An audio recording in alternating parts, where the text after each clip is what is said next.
Salut et bienvenue dans cette deuxième vidéo de cette série. Aujourd'hui, nous allons configurer notre environnement de travail, c'est-à-dire installer des bons outils qui vont faciliter notre workflow.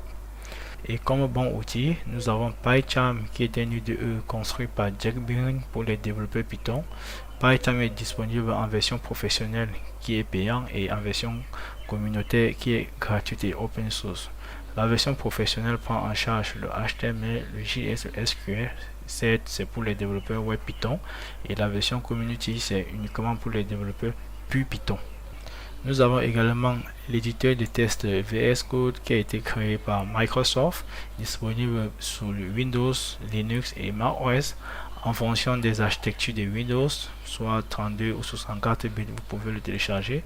Nous avons également VS Code disponible sur Linux pour des distributions basées sur Ubuntu et Debian et également pour les distributions basées sur pont RPM telles que Red Hat, Fedora, SUSE ou CentOS. Vous avez également Visual Studio Code qui est disponible sur Mac à partir de Mac OS 10.10 qui est Yosemite et disponible également pour les architectures Intel Chipset qui est les processeurs Intel et Apple Silicon qui sont les processeurs M1.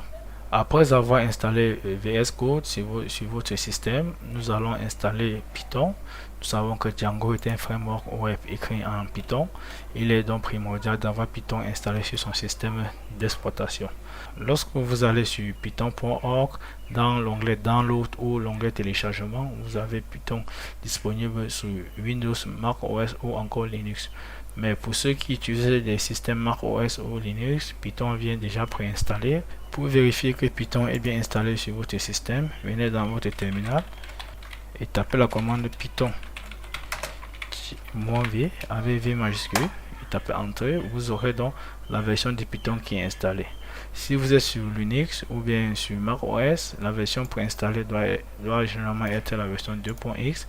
Et pour vérifier que Python 3 est installé, tapez Python 3-version et vous aurez la version de Python 3 installée. La mienne est la version 3.8, 3.5 et au cours de cette formation, nous utiliserons la version 3.8 et 3.5.